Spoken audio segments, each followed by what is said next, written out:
এটি একটি মানবিক এবং শিক্ষণীয় ভিডিও। একজন অটিস্টিক ভদ্র মহিলা প্রতিদিন এই ড্রেনের পাশে এসে দাঁড়িয়ে থাকেন, যেন কেউ একজন তাকে এই ড্রেনটি পার করিয়ে দেবেন, তারপরে তিনি তার কর্মস্থলে যাবেন। আজকে পড়েছেন এই ভাইটির সামনে। দেখেন, এই ভাইটি অনেক কষ্ট করে তাকে উঁচু করে এই ড্রেনটি পার করিয়ে দিলেন।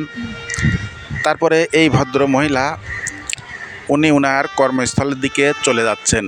কিন্তু এই ভাইটির মনে একটি প্রশ্নের উদয় হয়, সেটি হলো প্রতিদিন কেউ তাকে পার করে দেবেন এটি কোনো স্থায়ী সমাধান নয়। উনি একটি স্থায়ী সমাধানের জন্য চিন্তা করলেন এবং এই জায়গাটির একটি মাপ নিলেন। উনি চলে গেলেন একটি স্ল্যাবের সন্ধানে।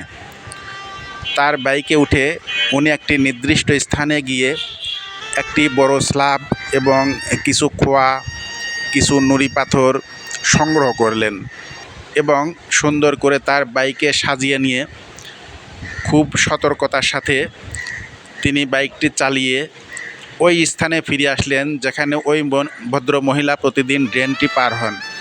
এবার বাইক থেকে এই বড় স্ল্যাবটি সহ ইটা পাথরগুলি উনি সুন্দর করে নামালেন এবং খুব যত্ন সহকারে স্ল্যাবটি সেখানে ফিটিং করলেন এবং নড়াচড়া করে কিনা সেটাও তিনি পরীক্ষা করলেন। ফিটিং করা শেষ হলে নিজেই এই স্ল্যাবে উঠলেন, দেখলেন নড়াচড়া করে কিনা এবং ভেঙে পড়ে যায় কিনা, না সব ঠিক আছে। এবার উনি চলে গেলেন। দিন শেষে ওই ভদ্র মহিলা তিনি ফিরে আসলেন এবং এই স্ল্যাবটি দেখে মহা খুশি হলেন।